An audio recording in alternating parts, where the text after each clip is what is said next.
Okay. Hello, everyone. This is Lee Andrese from Akathame, and you are live with Lee. And on today's broadcast, we get right into these things. On today's broadcast, I've asked Loren Greiff and Elisa Padilla. Did I pronounce your name correctly, Lisa? Yes, you did. Thank you. Okay.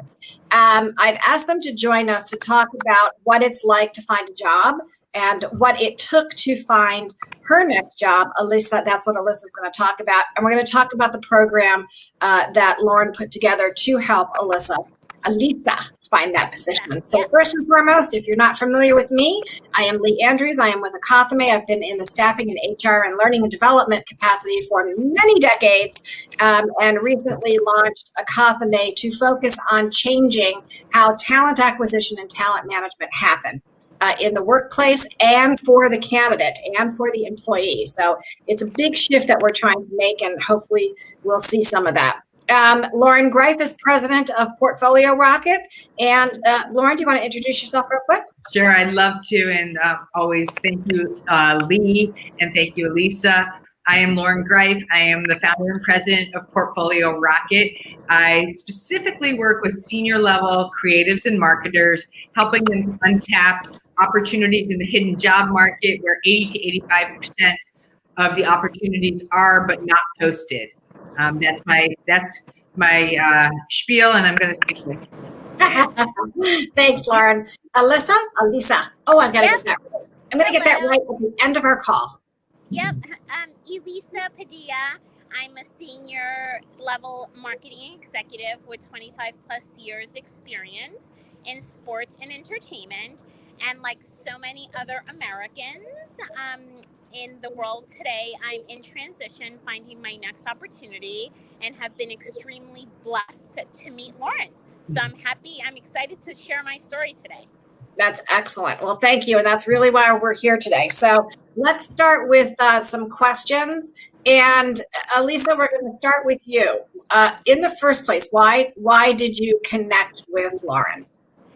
So back in March, I was furloughed, and I was looking for my next opportunity, knowing how the sports and entertainment world had come to a halt. Wow. And I needed to figure out what was going to be next. And I met Loren, and I knew her background and knew how she had the expertise to help executives, specifically creatives and marketers, find jobs in the hidden market, because as we've learned, there are so many jobs out there that are not posted.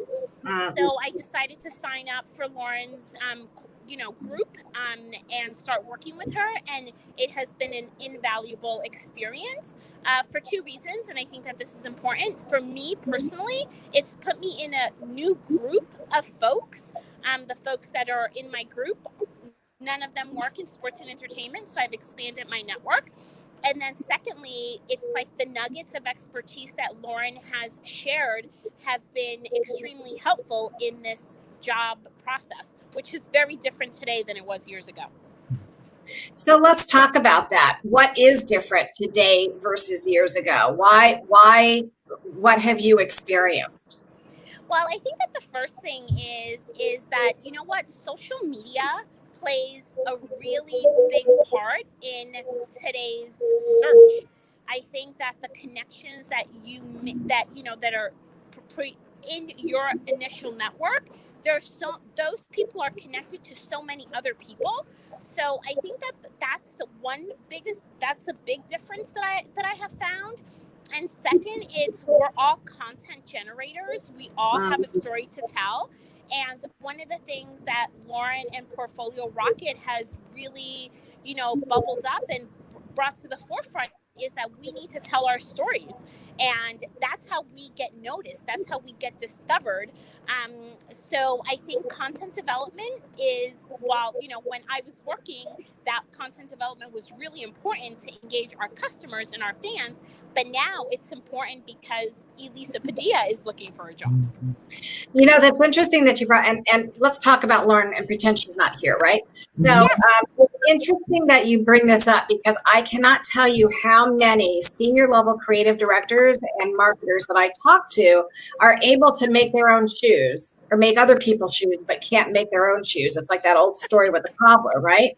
And so I look at their portfolios and I'm like, where's your story? Where's your work? What's going on? I don't see it online. I don't see it offline. It's not even in your resume. Could you tell me what the hell you do? So, and it's interesting though, but you can bring new products to market and make it very profitable for the companies that you represent, the brands that you represent. So do you think that takes a little bit of humility to say, I know how to do this for other people, but I kind of suck at it for myself? Yeah, I think it's just looking at it through a different lens. And I think that that's what Loren has been so great at is, looking at yourself as a brand and telling your brand story. And you can boast about your accomplishments and still be humble in your approach. And I think that just takes us marketers and creatives, we just have to look at it through a different lens, because our purpose at this moment is different because we're telling our story. I'm going to make sure that this gets on the screen. Boast about your accomplishments. Be humble about your approach. Mm-hmm. I think that's key. Mm-hmm. Yeah. That's really key right there. And so the next question is, a big part of finding a job is the strategic approach. How did you come to develop that strategy, that job search strategy? Well, Loren helped me put my strategy together. I mean, coming off of, I think it was class 1 or 2, I can't remember.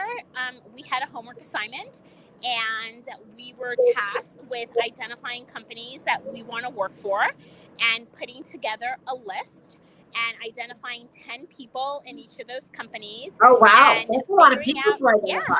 And figuring out how we were going to get connected. And that process really made, and I can only speak for myself, I can't speak for others in the group. However, it made me really take a step back and say, okay, what is it that I really want to do? What is the title that I want? What does that title look like? And is that title the same at every single company? So that was the first step as part of the homework assignment. And then the second part is when I started to put together the list of companies, it's like, wow, like there's a huge opportunity here. Here's a target of 150 people that I could potentially connect with who could help me get my next job. So I think that's been a big shift in my strategy, because prior to joining Loren's group, it was just like, okay, well, I'll just continue to reach out to my contacts. Oops, we lost your sound. Am I back? Sorry. Yeah, you're good. Oh, yeah, That's yeah. Okay. So from that perspective, it's been very eye-opening, and it's actually given me a little bit of fire in my belly because I can see more possibilities than I saw before. That's amazing. Which leads to the next question is, what are the most difficult challenges that you're facing today? Because having that list of companies and 150 newly identified individuals, I can think of a number of challenges right off the bat. But in this process, what did you find to be the most challenging? And Loren, we do see you there, and I will get to you, I promise. I'm totally fine. I'm enjoying listening to the two of you. It's been wonderful. Thanks for having us. Go ahead, Elisa. I think the challenge is not making sure that the outbound outreach is not just like that, an outbound job inquiry. It's about, okay, so this person works at YouTube. I think YouTube is a great company. It's on my list. These are the top 5 marketing people. How do I get connected with them in an authentic way? So it's doing the research. It's making sure that I'm reading a relevant article or, coming through their own LinkedIn page to find like a little nugget, as Loren refers to it, to be able to put that cover note together to make the connection.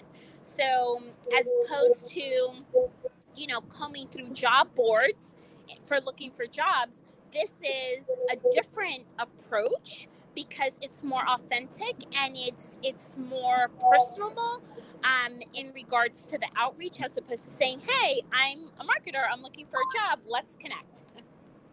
So what have you found to be your most successful outreach approach? Like, are you following their feeds? Are you commenting on their content? Or are you, what's that look like?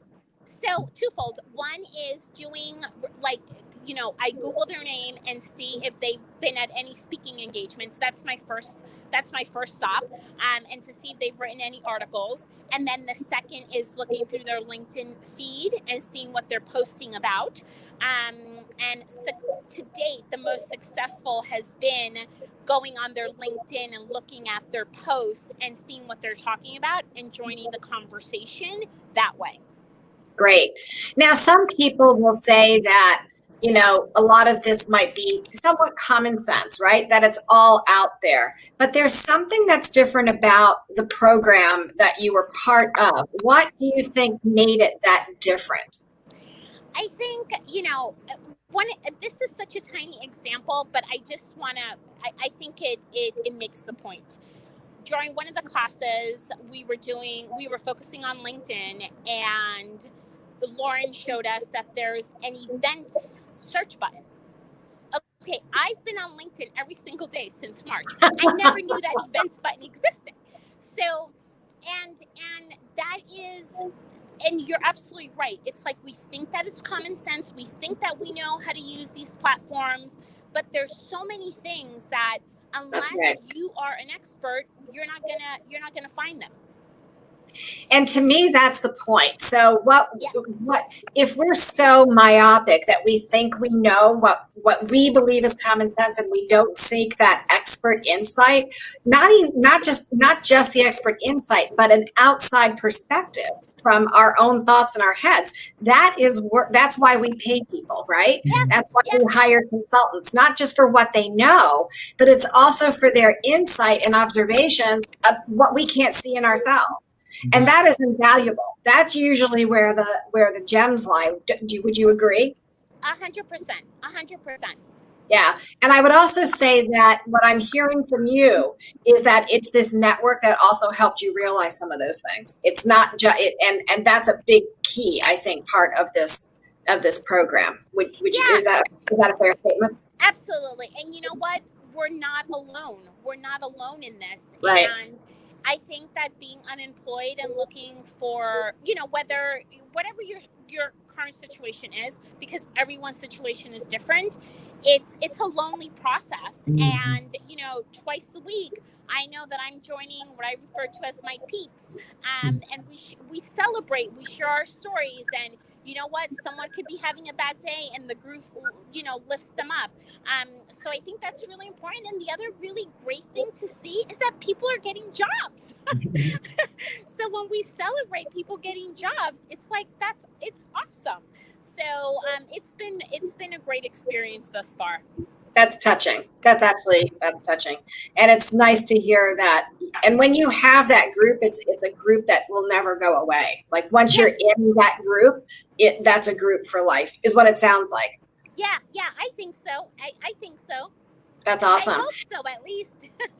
So I'm sure it will be. So have you found a job? Are you in the process of finding that job? So the great news is that I have been consulting. So I found a consulting engagement. And while I continue to look for the next full-time opportunity, the consulting opportunity came as a result of things that I learned in the class. So I'm really excited about that. So it sounds like it's a little how to market yourself online and how to sell yourself as well, how to present the options. It sounds like you're offering whoever you're talking to the options to work with you as a consultant or full time. Yeah, I think in this particular situation, I got very lucky in terms of the networking and having a dialogue. And this particular company needed someone to step in and consult with their CMO. And they asked me if I would do it. And I said, yes, I'll do it, because now I'm just adding another tool into my toolbox. And as I think about my next opportunity, this is something that I can offer to say, look what I just accomplished. So, yeah, I'm not sure it was luck, because it sounds to me like you did some heavy lifting, first of all. And secondly, this is going to add to your portfolio. So bravo, bravo, bravo, bravo. And I'm sure I'm sure that Loren talked to you about getting your parts together, your stories together. So keep that going. So now, Loren, let's shift gears a little bit onto your end. Why did you start this practice in the first place? Because you were at a who's who in the HR field, and you left and you took a big risk in going out on your own. Why did you do that? So I like the way that you started off in terms of the candidate advocacy piece, because as I have been in the staffing world, the recruiting world, on the executive search side, managing consulting, at the end of the day, as hard as it is for me to say this, I know that I was driven and motivated by the requirements of my role, which when I was on the recruiting side was really to ensure that my candidates got placed, and I was doing that in an expeditious fashion, and that my company was being compensated, and my allegiance was to the organization and to the clients. And I was truly in a lot of direct conflict, because what I care about most is the candidate, and making sure that that person is not just working.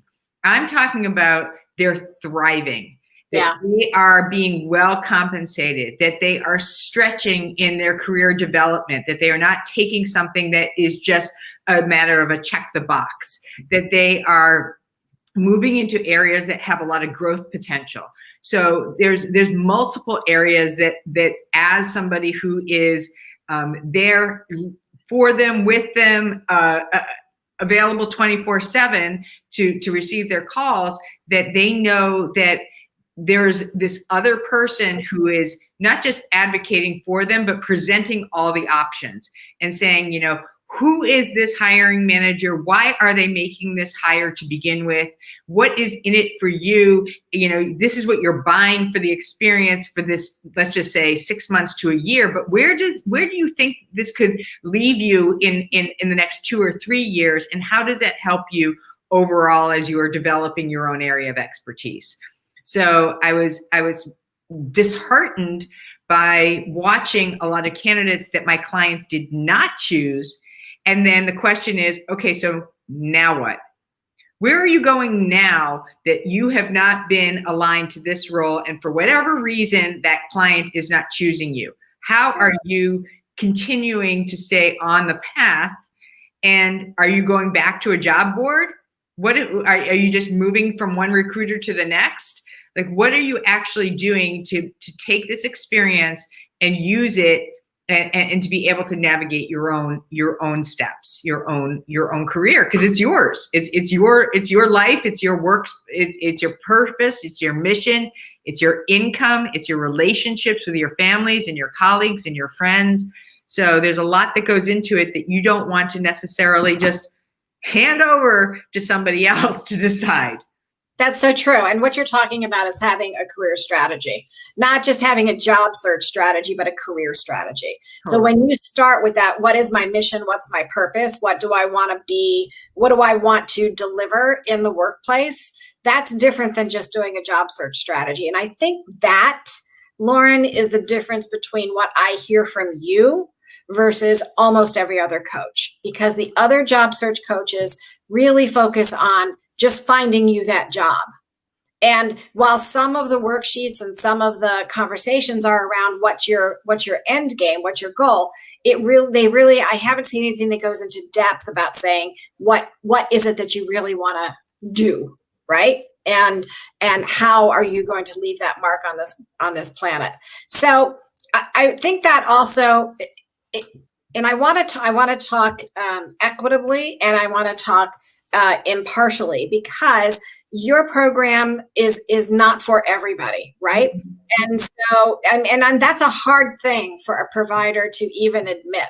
So from your perspectives, I want to hear it from Elisa and from you, Loren. So from your perspective, Loren, what is the persona of your best client? Like somebody who's really going to flourish in your program?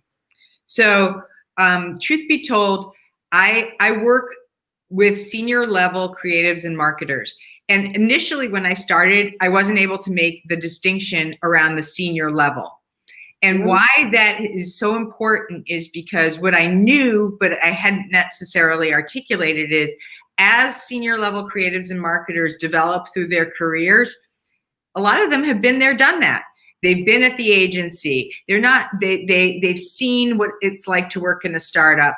They have a sense of what the landscape looks like, what they like, and certainly what they don't like.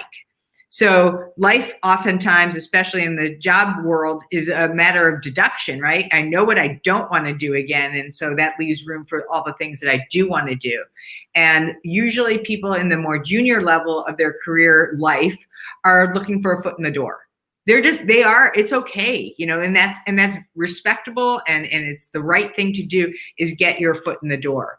I'm looking for somebody, or I work with clients that have a bigger nut to crack. They are looking for something that is, like in Elisa's case, right?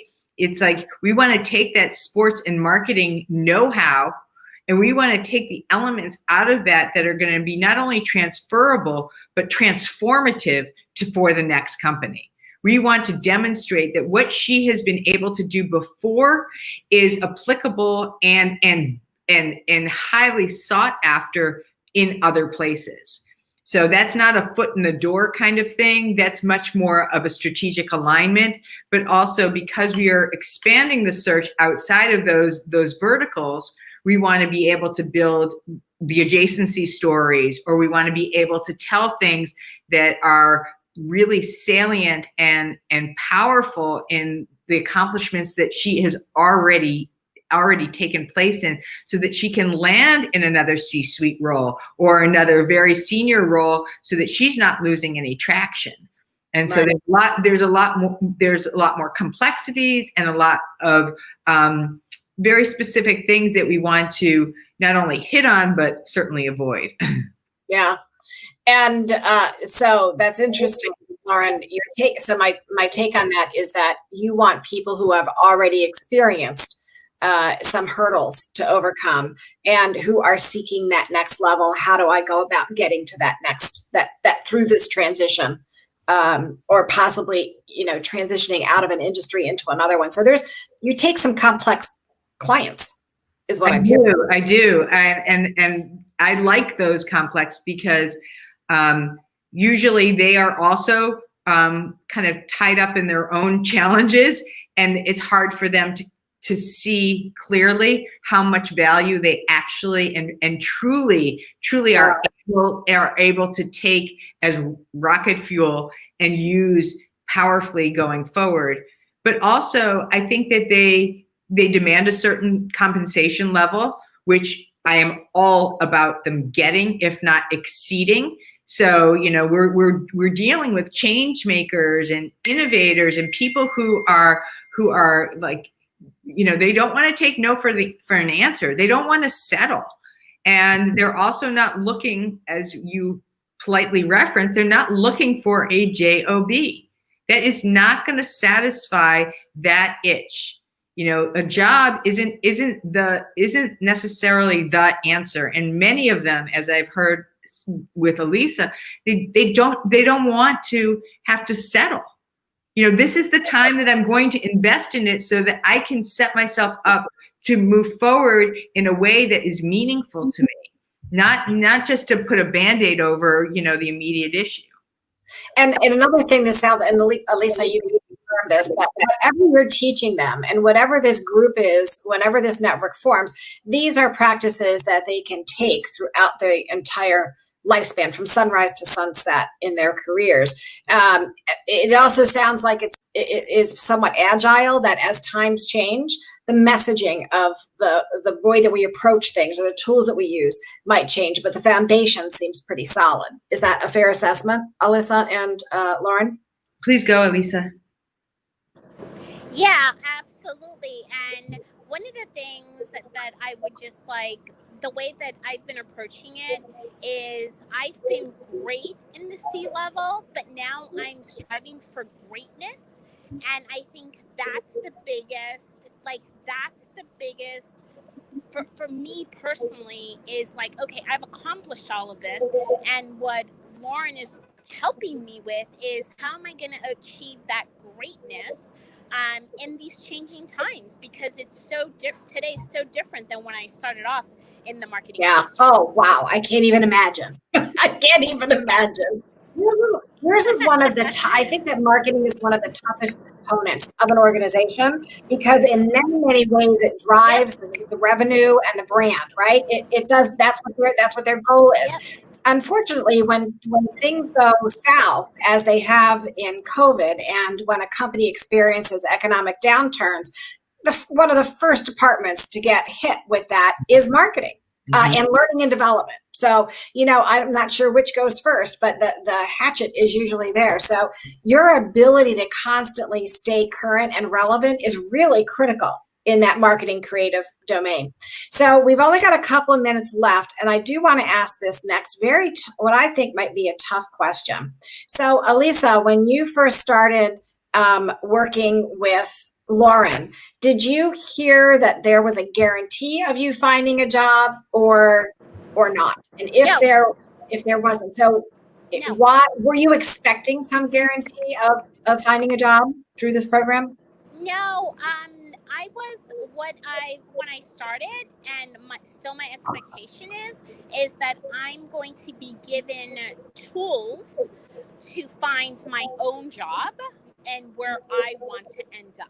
So to me, Loren and the group are my cheerleaders, my coaches on the side, cheering me on and, showing me new plays in the playbook, if you will, to find and navigate where I want to go, because ultimately my career is in my hands. And I'm dictating where I want to go. And it's just now I have a coach and a group that's going to help me get there. And so do you also align yourself with recruiters? So to be honest with you, since I've started working with Loren in her group, I have not been aligned with any recruiters. No, not now. And why do you look at that relationship with a recruiter as a difficult one, or one that you don't really want, whether it's in-house or inside recruiting or staffing recruiting or what have you? I think one of the things that I've learned is that recruiters are hot on you when you can potentially fill a job for them. And once that job opportunity has gone away, they don't have time for you. So that's been a key learning for me. So I've been very diligent in how I've been nurturing and aligning myself with recruiters based on that experience. Yeah, that's hard. That's because I come from that domain. It just breaks my heart to hear that. I still remain friends with people that I placed back in the 80s. And it just breaks my heart that that level of relationship building is just kind of dying away, and it's unfortunate. But so Loren, coming from you intentionally created this program to say that you did or didn't guarantee a job as going through the program, and why did you go one way or the other? So I am a true believer that those who have skin in the game get the outcomes that they deserve. I think it's very assumptive and almost unfair to the candidate to put such a heavy duty decision in somebody else's hands. And I know that when they have their own mission and skin and investment, they're going for it. there's like, it's a level of unstoppability. And so I really stray away from people that even say things like, well, I'm just going to brush up my resume and, put a profile up on LinkedIn and, I'm good to go. That has not really, in my experience, demonstrated a lot of success. It's not that easy. It wasn't even before COVID. The marketplace is competitive, and they're not looking for somebody that is just going to do the bare minimum, which is brushing up your resume or even just, having a cost of entry portfolio. All of these things need to work synchronicity. They all need to say. In sync with each other. They need to talk to each other. And you as the candidate need to be able to talk about it, for it. Your career needs you. You'll hear me say that. I say that a lot. Your career needs you. And so, you don't need your career. Your career is calling you to show up and to do something about it, to take a stand for it, to demand that you are better, greater than just the piece of paper. That really is contingent upon knowing what your mission and purpose is in the work that you do. And so I think that that could be one of those, extras that people get in your program to really come to terms with, are they in the right career? Are they on the right path? And is their mindset in a place that's going to lead them to the outcome of a position that's really worthy of their hopes and dreams and what they can do for themselves and an organization? And we're going to have to leave it at that. This is a very fast 30 minutes, isn't it, ladies?